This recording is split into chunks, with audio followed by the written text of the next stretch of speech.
Welcome to Gallery Teachers Masterclass. My name is Joe Dale. I'm a formal languages teacher. I taught French for 13 years, 3 years at secondary school level and then 10 years at middle school level. And for the last 12 years or so, I've been an independent languages consultant. It's an absolute pleasure to be with you today. And in today's session, we're going to be looking at an evidence-based approach to providing learners with effective and multimodal feedback. So instead of just written feedback, we're going to be looking at some other types of feedback, particularly audio feedback, which I'm really excited about. So I really hope that you find it useful, and let's make a start. Okay, so as you can see, in today's workshop, we're going to be looking at a number of different areas. We're going to start off by looking at the evidence behind why feedback is a good idea based on research from a variety of different sources, looking at the importance of written and audio feedback. We're then going to be looking at some particular digital tools which offer feedback opportunities. And then we're going to be doing more of a practical deep dive into particular tools which I would recommend, including praise postcards, Mote, voice typing, and so on and so forth. So there's lots to look forward to if you're a fan of feedback. Okay, let's kick off by looking at the evidence base towards the importance of feedback and why it is effective. So as a first port of call, I would really recommend that you have a look at this website, which is the Education Endowment Foundation, or the EEF for short.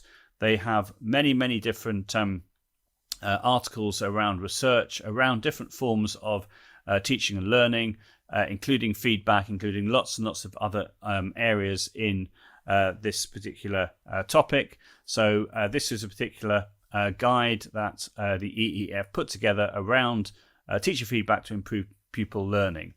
You can have a look at the link. I've provided the link here for you, so you can have a look at that in your own time, or just do a search and it will come up very quickly and easily.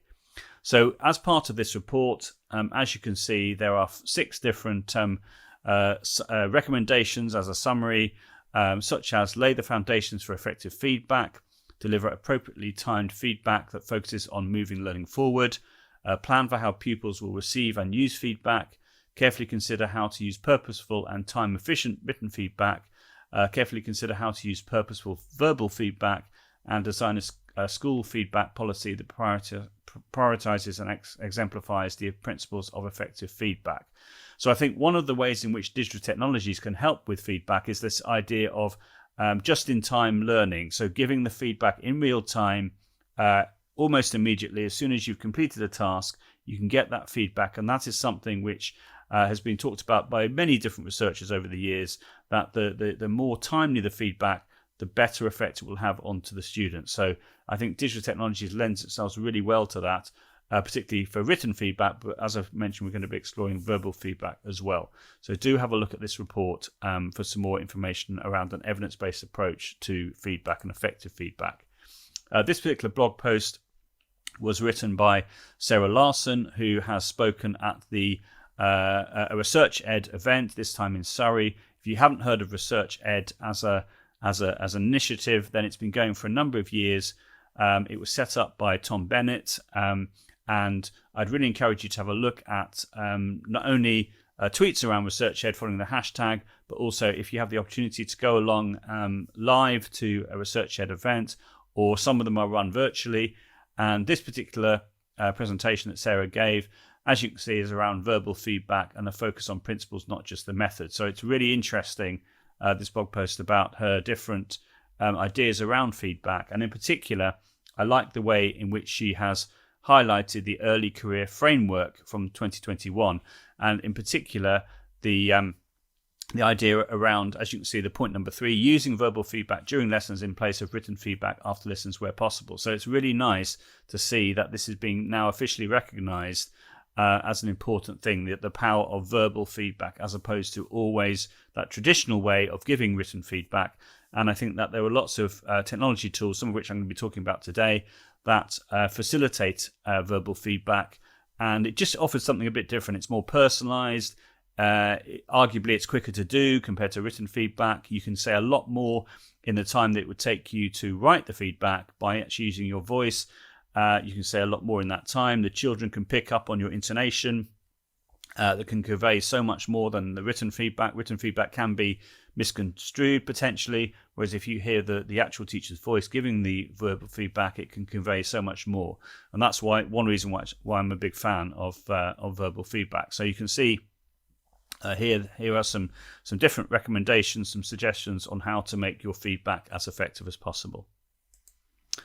Okay, the TES has also written a number of articles around feedback. Here are two examples that have been published recently, one from February 2021 and one from November 2021, around different ideas around audio feedback.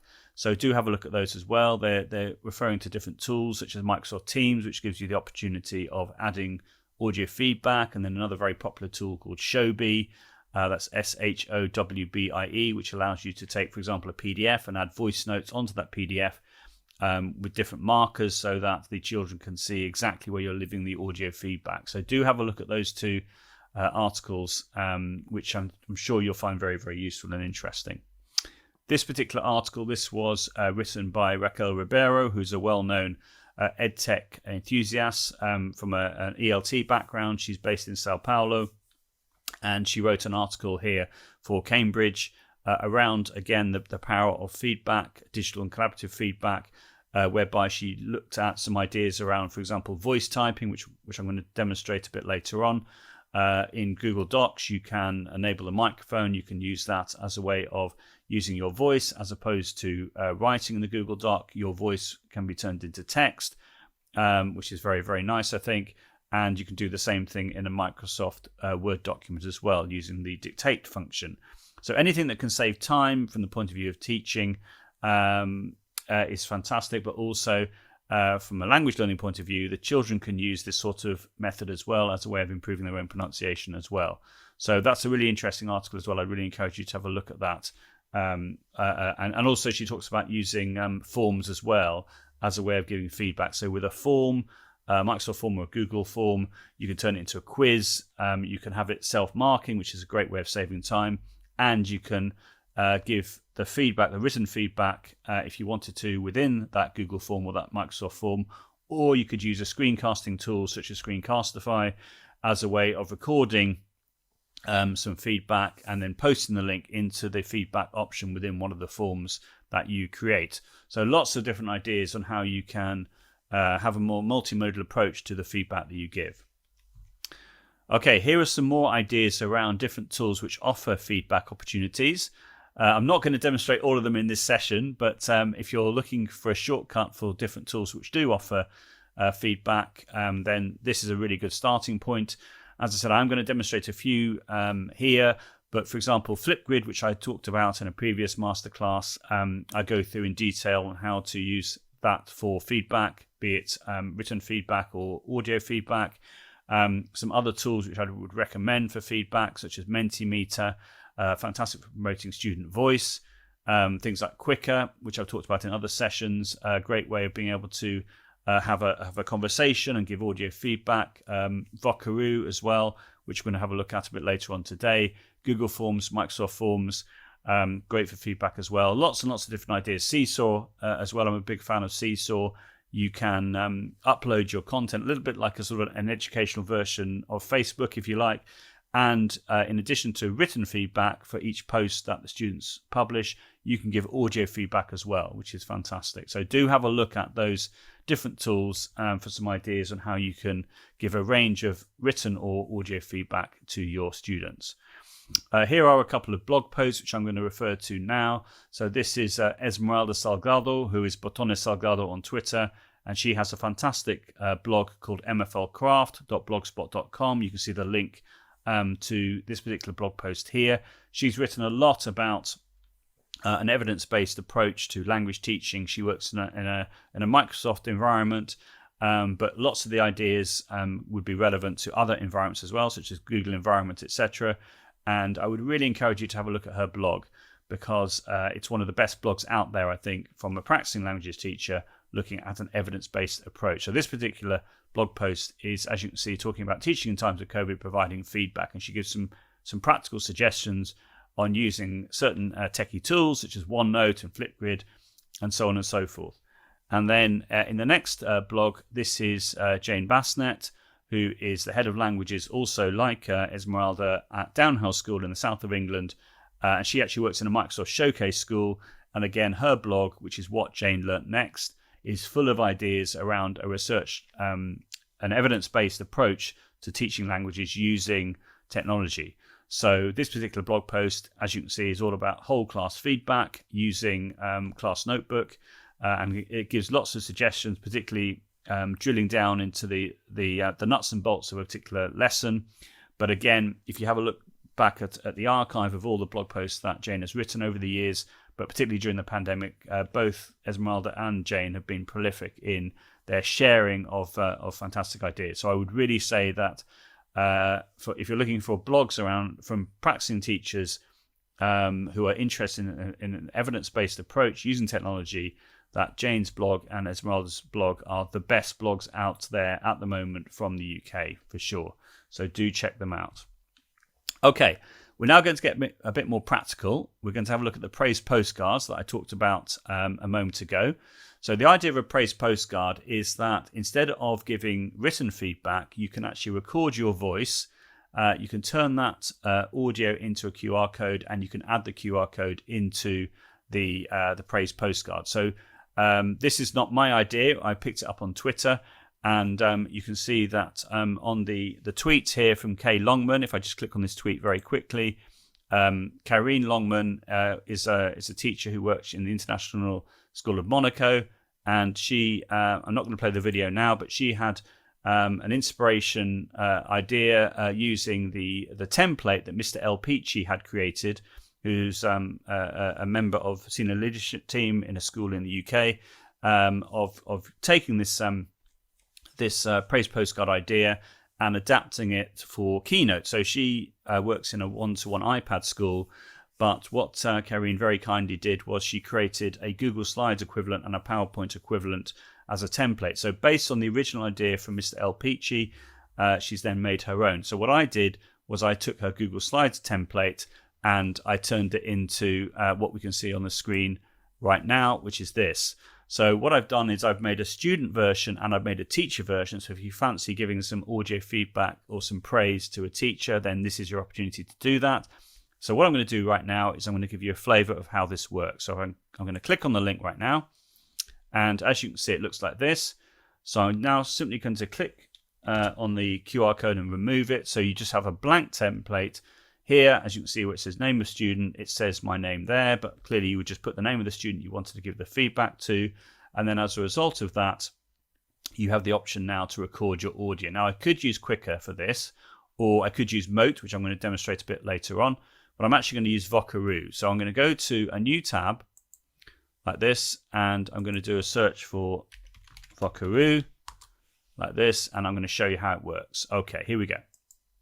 Okay, so I'm recording my voice right now using vocaroo. I don't need any account to set up. I don't need to log in. I can just record for as long as I want, and the audio is saved for up to 1 year, which is brilliant. After that, I could then just re-record the audio if I wanted to, but you wouldn't need to do that in the case of a praise postcard. So the idea is once you have started recording, you could then give some praise to a particular student on a piece of work they've done, explaining why you liked it and maybe what they can do to improve. And once you've done that, you can then stop recording and then add it to the praise postcard in this way.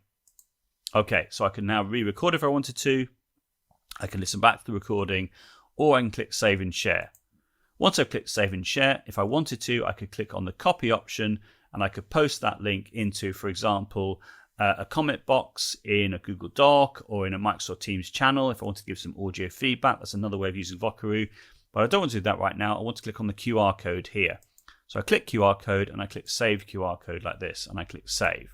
That then downloads that QR code to my desktop, and I now go to praise postcard student like this, and I'm now going to drag and drop this onto the square, and I can now resize it. And if I was doing this sort of properly, as it were, I could then just delete the instructions behind, but you get the idea.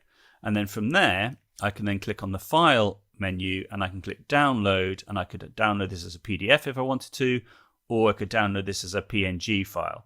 Now, another way of sharing this quickly and easily is using a Chrome extension, which I have here, called Quick Share Screenshot. Quick Share Screenshot. This was created by a US educator called Alice Keeler, and I absolutely love using it. If I explain how it works, I click on this option right now, and I'm going to click Take Partial Screen.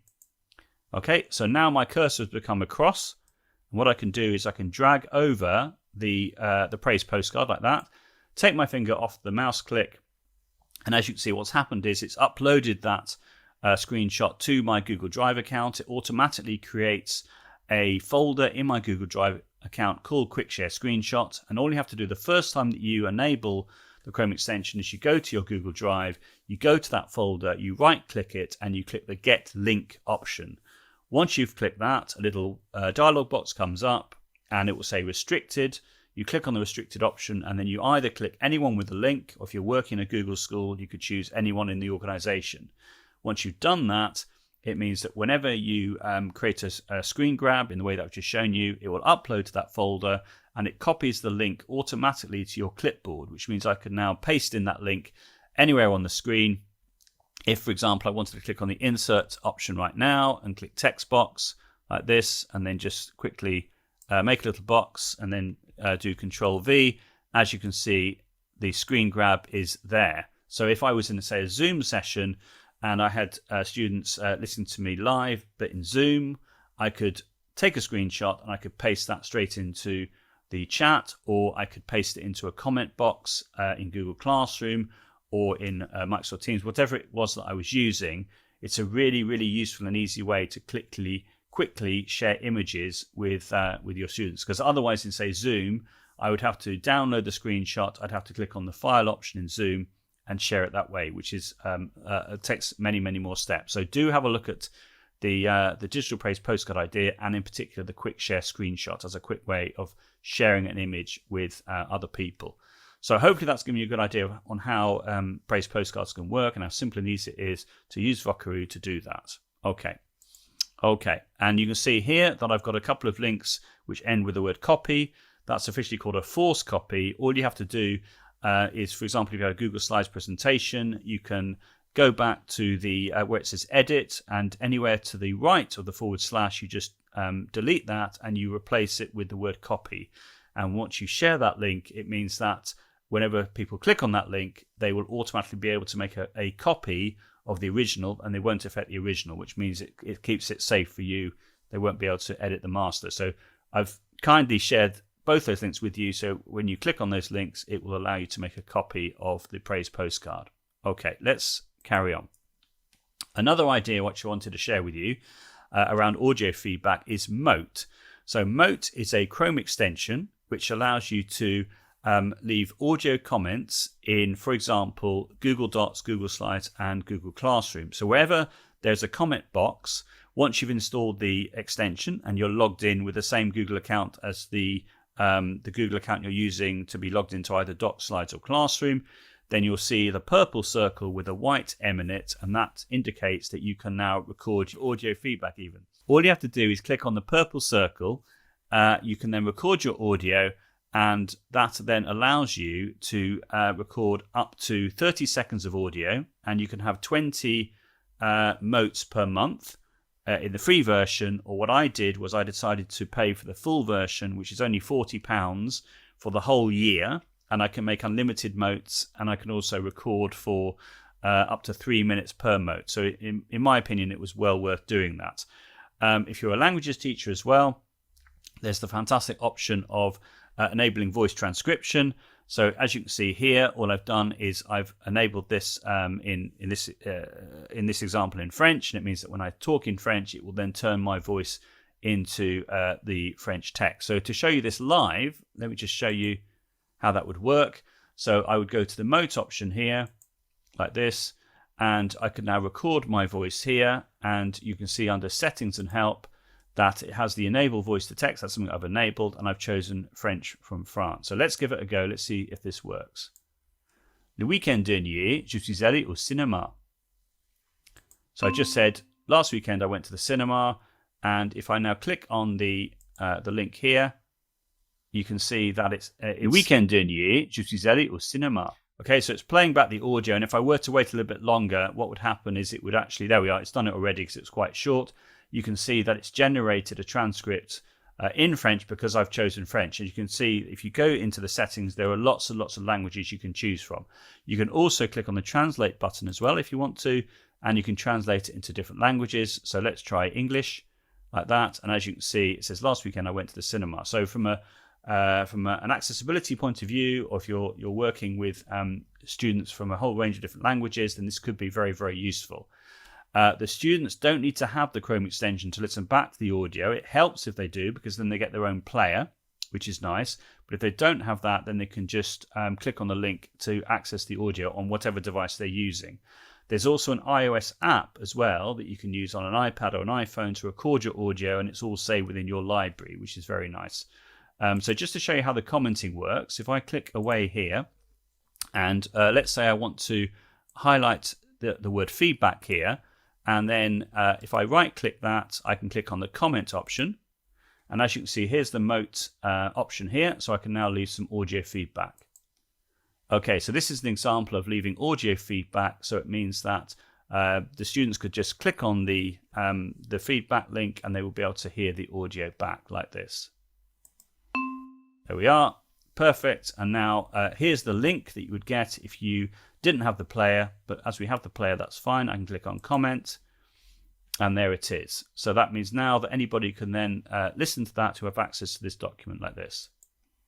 Okay, so this is an example of leaving audio feedback. So it means that the students could just click on the feedback link. Now, can you see here? It's thinking that I'm speaking French. That's why it's coming up in French here with OK ça.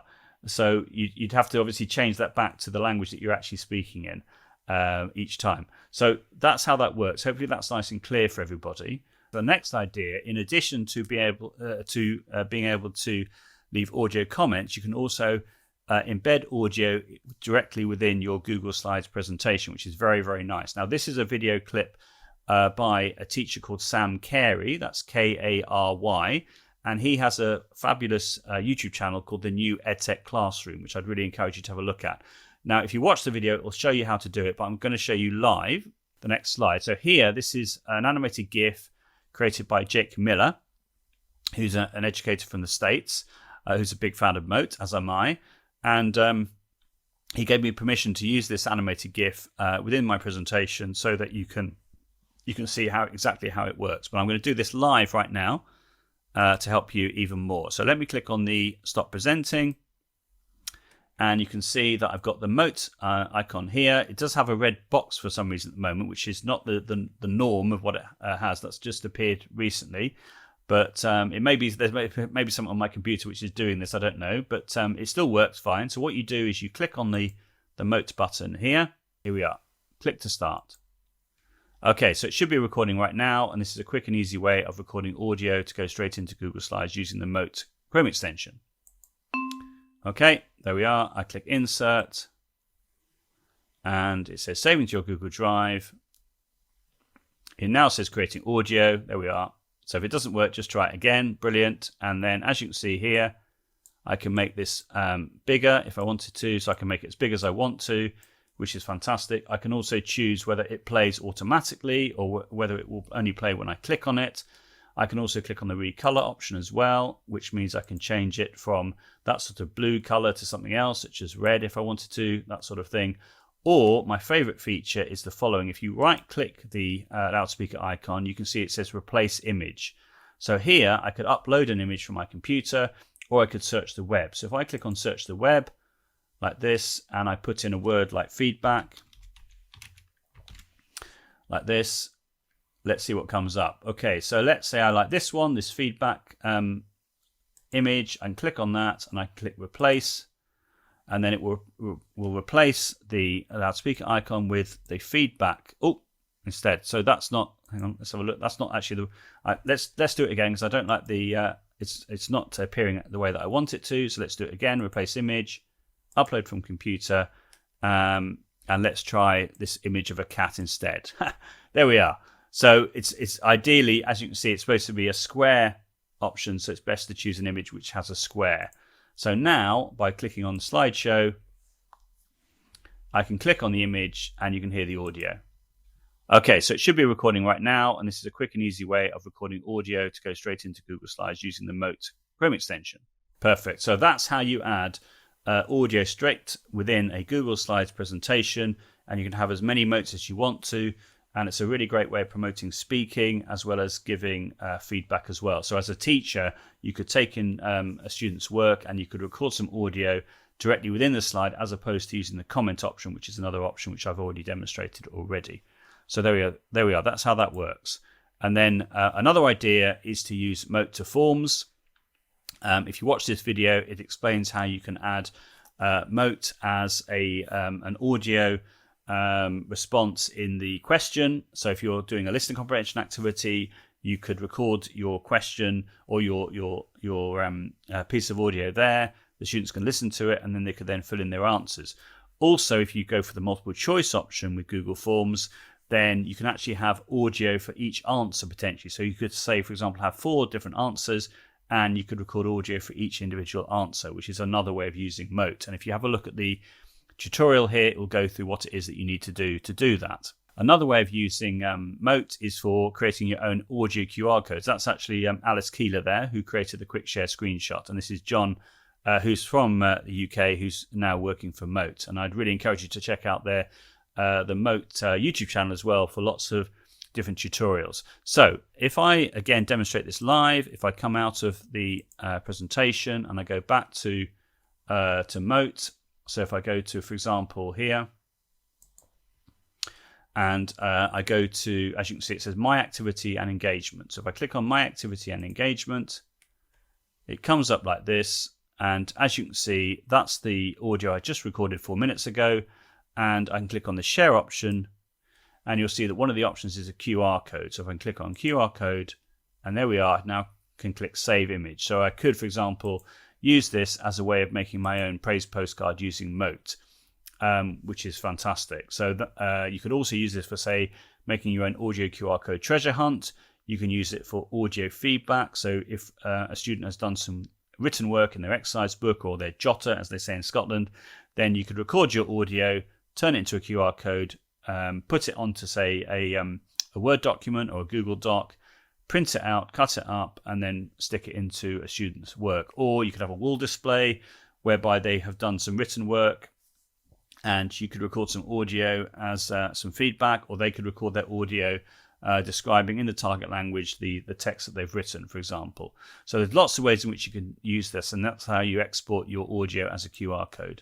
So if we go back to our presentation, now there was an event recently called motecon. I'd encourage you to have a look at this one as well. This is on the Mote YouTube channel. So there are 2 3-hour long videos from different teachers talking about creative ways of using Mote, for example, for Mote Bingo, for making sticky motes, which is a way in which you can add some audio to Jamboard. If you're using a Google Jamboard, then you can add audio in that using Mote.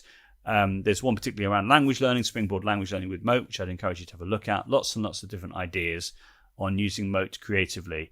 There's also the feedback masterclass there from Greg Kulowick, who is amazing. I'm a big fan of Greg, and he's a great person to follow on Twitter as well.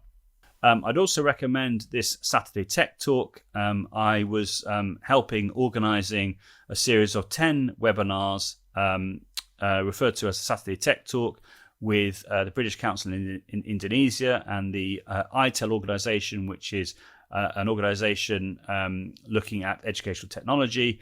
So I was asked to put together 10 speakers from the UK, language teachers, who can then talk about different topics such as collaboration, virtual reality, etc. And this particular one is on feedback, personalizing feedback for your students. And we had Ludi Jones, who's a languages teacher from the northwest of England, along with Pagjati, who is the president of ITEL. And I'd really encourage you to have a look at that video. Ludi goes through, a bit like I've done today, an evidence-based approach to the power of feedback, and she actually demonstrates live on how to use Mote in conjunction with Google Classroom and other Google tools. So do have a look at that as well, because I'm sure in this context, you'll find it really interesting. Okay, and then this is a really nice Twitter thread from Misty Cox around giving feedback in Google Classroom. If you click on the link here, then you'll be able to see all the different tips that she gives on how to give students feedback, which is fantastic. So I really encourage you to have a look at that as well. And then if we have a look at the next one, this is now voice typing, which I'm going to demonstrate live. But before I demonstrate it live, let me just walk you through how it works. So voice typing works with Google Docs and with Google Slides. In Google Docs, what you do is you click on the Tools menu, you select voice typing. That will bring up the microphone option. You have to enable the microphone or give Chrome access Google Docs access to your microphone. Once you've done that, you can then choose the language by clicking on the drop-down menu, choosing the language, and then you then speak in that language so it then appears on the screen, and that's how it works. So let me demonstrate it live, and I go to docs.new, which is a little shortcut. If you're not aware, you can create, for example, a Google Doc using this method, or for slides, you can do slides.new or jam.new for a new Jamboard, or sheets.new, or even sites.new, which is making a new Google site. For this one, I'm using docs.new, which will allow me to create a brand new Google Doc in this way. So I'm now going to show you how easy it is to do voice typing. So what I do is I click on the Tools menu, as I talked about a moment ago, and I select voice typing. There's also a keyboard shortcut, which is Control-Shift-S. So I click voice typing, and there we are. I can now, as you can see, I've got English UK enabled. So let me show you how it works. Okay, so what I'm doing right now is I'm demonstrating how voice typing in Google Docs works as a quick and easy way of converting your voice into text, which can be useful for saving you time when giving feedback. And also the students could use this as a way of practicing pronunciation in the target language. Full stop. Okay, perfect. That's worked really well. I now go to a new paragraph, and I'm going to change the language. So this time I'm going to change this to French. As you can see, there are lots of different options here in Spanish, lots of different versions of Spanish as well. For French, it's just got the one version, doesn't have the Québécois French, but there we are. So I'm choosing that, and now I'm going to speak in French, saying the same thing I said before. Le week-end dernier, je suis allé au cinéma pour voir le dernier film de James Bond. Point. C'était super. Point. Après, je suis allé au restaurant pour manger une grande pizza italienne. Point. Quel week-end. Okay, so for those people that don't know French, I said last weekend. I put in a little dash, which it should have. Google obviously doesn't recognize that, which is fair enough, I suppose. So last weekend, I went to the cinema to watch the latest film the latest James Bond film. Here I said the word point, which is full stop in French. It didn't recognize it here, but it did in when I did the English equivalent. So I can just add that manually. And then I can add the capital letter for city. So it was great. Again, it's not understood the point option, but you can obviously go in and change it. Then we've got afterwards, I went to the restaurant to eat a large Italian pizza.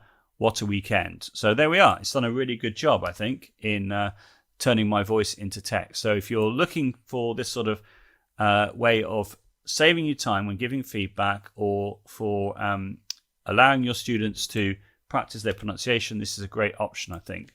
So it's available in Google Docs and in Google Slides. In Google Slides, it actually is a way of adding text into the presenter notes. So not directly within the slide, but in the section underneath the presenter notes, but you could always copy and paste that and put that into the actual slide itself if you wanted to. Now, the equivalent of voice typing in Google Docs is the dictate option in Microsoft Word. So I will quickly show you this. It's very similar. So in Microsoft Word Online, what you do is you click on the dictate option. You then click on the cog to configure your microphone. You choose the language you want to speak in. You make sure your microphone is enabled. You then click OK. You start to record, and whatever you say will then be turned into your voice, which is great to see as well. And that's how that works. Okay, so that's dictate in Microsoft Word and voice typing in Google Docs. Okay, another way in which you can encourage writing in a collaborative context and giving feedback is using this idea from Kaylee Merrick, who is a senior leader teacher in the north of England in Yorkshire. And she came up with this idea a few years ago, which I thought was fantastic, which was the following. Essentially what she's suggesting here, this is a blog post from 2018, and she's calling it live writing. So if I just click I agree, as you can see here, she's using Google Docs, and the suggestion is that she has a table, and in that table, in the first column, the students put their names, or she writes their names, and then in the next column, they write their little paragraph. And then what she does is she gives them feedback in real time. And as you can see here, she's giving her feedback in green, and the students are responding to that in real time in purple, which is just a great idea. So as I was saying earlier, the power of the technology to offer feedback as quickly as possible, this is a perfect example of that, because what the teacher is doing is they are giving a feedback for all the different bits of work. Let's say there's 30 examples in the class, and the students are reacting to that in real time and changing what they've written, and that should then hopefully retain that in their heads for longer, the fact that they've made a particular mistake and the teacher's given them feedback almost straight away. So that's the idea there. And if you wanted to, you could put another column in to add some audio feedback, but the instructions are all there on exactly how to set that up. In fact, I've made a little example of how you could do this. If I click on this link here, you can see how I've set this up. So again, I've put in one column for name, one column for the response, one column for written feedback. And if you wanted to, you could use, say, Mote for some audio feedback, or you could, if you wanted to, you could add in a link for, say, vocaroo, that sort of thing. So you can see that that's how that works, and it's very, very straightforward. Okay, but you could also do the same thing in a Microsoft environment. So this was an idea which I know during the first lockdown, there were lots of teachers who I connect with on Twitter who got very excited about this idea. And this was the idea of creating your own collaborative PowerPoint. So instead of having one PowerPoint per student, you would make one PowerPoint. You would make it editable by clicking on the share option and changing it from anyone can view to anyone can edit. So to do that, you have to click on the little box. You have to put a tick in the little box saying allow editing. And then you share the link with the students in, say, a class notebook activity or in Microsoft Teams. They click on that link. And then what you do is you copy and paste the same template for as many slides as you need to. Suggestion is that you put in the name of the student onto the slide so they know which slide to work on. And then you can see from this screenshot from Miss West MFL that the students' initials are top right of each of the slides. So you can see who is working on which slide. So if there are two icons next to each other, you know that they are two students who are working on the same slide, and that's not necessarily what you want for them to do. So by doing that, in that template, they've got a white box for writing their answer. They've maybe got some tips. They've maybe got an image that they can use as a prompt, and so on and so forth. So by creating this in this way and clicking on the slide sorter view, which allows you to see all the slides in real time, it means that the teacher can monitor what everyone is doing in one go, and it can be a really nice way of being able to encourage and promote collaboration, and the teacher can give feedback in real time in a similar way to the Google Docs example I've just talked about. So let's go on to the next slide. In the next slide, this is a video tutorial describing on how to set this up. This has been written by a languages teacher, head of department called Joe Pickering, who's known as Pixie Jojo on Twitter. And I'm not going to play the video for you right now, but if you were to watch the video, it will explain on how to set up a collaborative PowerPoint in the way that I've just described. And then likewise, on the next slide, we have Jane Bassnett, who has made a Loom screencast on how to set this up. So again, what she's done here, as you can see in the template, is she's got her example slide. She's got the name of the student, so she suggests that you write in the name of the student.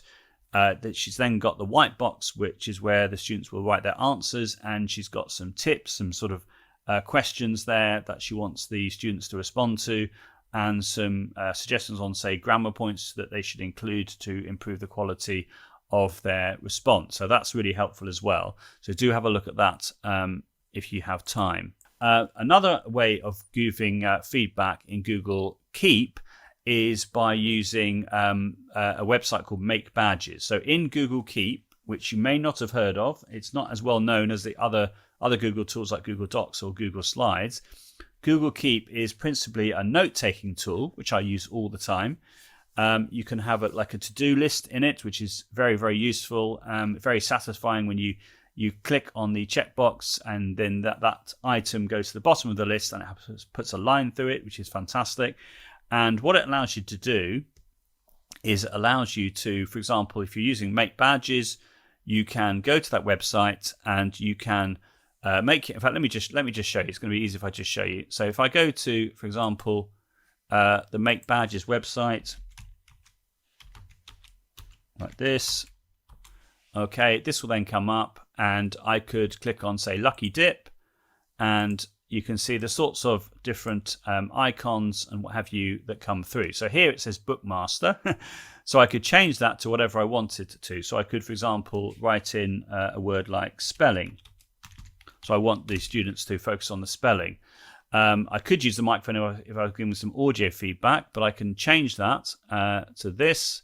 And let's have a look through. So I could choose something else, such as, let's have a look. So if I wanted, for example, to choose this one, this could refer to, say, the spelling collection I want them to make. I want them to write in the words that they have misspelt into their collection, and then they can then revise those for a test next time, or just as a way of encouraging independent learning.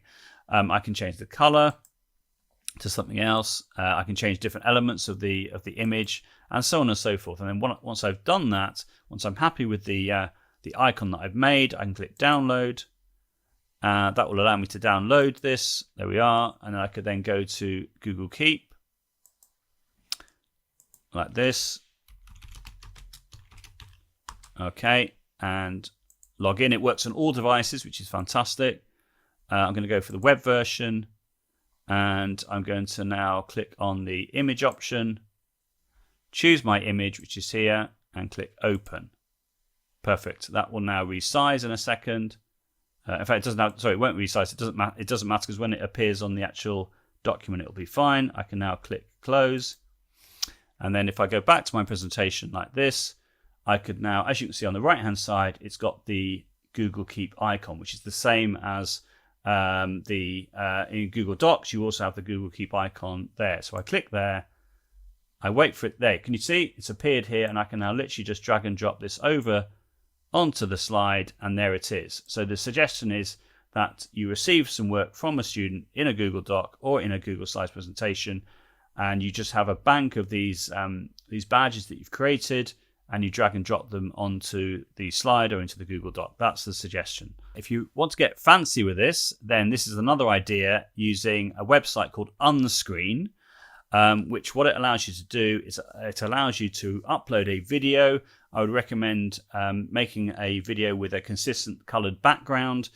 So this one here, the one with me on the right-hand side, was just, I had a video of me with my a wall behind me, which had a consistent color. I was then able to upload to Unscreen. What Unscreen does is it removes the background, and then you can then download that, put it into another, into say Google Slides presentation, and then make this little circle with a title like "Good Job," or on the left-hand side, that's Sonia Fedrizi, who's a languages teacher from Edinburgh. As you can see, she's done a French example. Well done, good work. And then you could then turn that into a sticker by using a free website like gifcap.dev, which allows you to record your screen and turn it into an animated GIF. So that's how you would do that. And I got this idea originally from a US educator, EAL teacher called Esther Park, who is Mrs. Park Shine on Twitter. And I'd also recommend checking out a Spanish teacher from the States called Meredith White, who's PRHS Spanish, and she uses animated GIFs all the time, and she's made some animated feedback stickers as well. So do have a look at those. It's a bit more techy, there's a few more steps, but for those people watching this who like that sort of thing, it might be a nice thing to try out. But Unscreen in general is great for removing the background from any videos that you have, and you can export it as an animated GIF or as a video. So that's perfect as well. There we are. So let's carry on. Now what I'm going to do is I'm going to talk about using the snipping tool, or the Windows 10 version is Snip and Sketch. So this is something which comes with Windows. If you do a search for Snip and Sketch and you have Windows 10, it should then come up. What I would recommend is that you right-click the icon when you do a search for it, and you click Pin to Taskbar. That means it will always be in your taskbar. And I'd also recommend when you launch the Snip and Sketch icon, that you click on the three dots top right. And in fact, on the next slide, I'll show you how to do this. You click on the three dots top right. You click on the use the print screen button to open screen snipping. You click the yes option, and then you enable the print screen button. What that means is when you are on your keyboard and you press the print screen button, it will automatically launch the Snip and Sketch tool. And as a result of that, all you have to do is drag over the screen, a little bit like the quick share screenshot that I showed you earlier. And that allows you to convert your whatever it is you want to take a screen grab of. It grabs it, and then you can then save it to wherever you want to save it, to your desktop, etc. So like the snipping tool that I know lots of people really like, but it just takes it to the next level. And I really like that feature of being able to launch it automatically just by pressing one key. In this case, the print screen shortcut option. So do have a look at that as well. Now this would be an example. So here what I've done is I've used this in a Google Doc.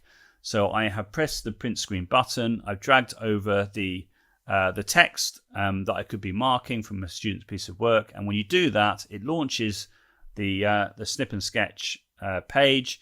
And as if by magic, you can use the annotation tool, which is enabled automatically, just to highlight particular words, maybe that if there's a spelling mistake or there's a mistake, what have you. And then you can click on the save option and save it to your desktop, or it automatically copies the annotated version to your clipboard. So you could just then paste it into a comment box or whatever it is that you want to do with it. So that's Snip and Sketch. If you're working on a Mac, the equivalent of making a screen grab is Command-Shift-4, and that also allows you to take a screen grab of anything on the text, but it doesn't let you annotate it in the same way. But this is, as I said, this is particularly aimed at Windows 10 users. So if you're a Windows 10 user, you should find this really useful as a quick way of giving feedback using the annotation tool. Okay, and then here on the left-hand side, this shows that if you're in Zoom, I just found this out by mistake somehow, by just coming across this feature, that if you are in Zoom and you press Alt, Shift, and T, it allows you to make a screenshot of whatever's on your screen, which is quite cool. And then the screenshot equivalent for Windows to enable Snip and Sketch is Windows Shift S, but personally I prefer using the print screen button, as I've talked about already. So those are two other ways in which you can make a screenshot. And as I said, on Mac, it would be Command-Shift-4 to take a screenshot. Another thing I'd recommend in Windows 10 in relation to giving feedback is the extended clipboard that you can enable. So in Windows 10, you can do a search for clipboard settings. You can turn on the clipboard history, and that will give you access to the last 25 items that you've copied, which will then appear in your clipboard. You can also bring this up by using the Windows V key. So the suggestion is that if you were, for example, a little bit like the Google Keep idea, you've made various badges or you've made a bank of statements that you want to use, you just copy and paste those onto the extended clipboard. And then if you want to keep those to appear the next time you restart the computer, what you have to do is you have to click on the three dots top right of the extended clipboard and click Pin. And as a result of that, when you restart the computer, it won't just wipe the clipboard. So for example, if you're marking a piece of work and you're saying the same sorts of things each time for each individual piece of work, why not copy all of those to the extended clipboard and then just press Windows V and then click on the appropriate feedback you want to give, and it will paste it automatically within that student's piece of work. And just to show you how that would work, this is an example from Rebecca Jones, who works at Swavesey Village College in Cambridgeshire, and she's done exactly that. So what she has done, she has created lots of different feedback comments, as well as some Bitmojis that she's using, as in the example in in the video there, saying where is your work as a nice piece of a nice graphic, and then she pulls up the extended keyboard, the extended clipboard, and she can just copy and paste the text straight into the piece of work, as you can see in this example. I'm not going to play the video for you right now, but if you do watch it, you'll be able to see how she does that, and a great way of speeding up marking, I think. So, just to finish off with, thank you ever so much for watching this this masterclass. I would really encourage you to have a look at the Gallery Teachers Workshop Library, which gives many hours of professional development as part of your subscription to Gallery Teachers, and there's lots of things to check out, to have a look at, something for everybody, a real mix of different ideas. And thank you ever so much for listening.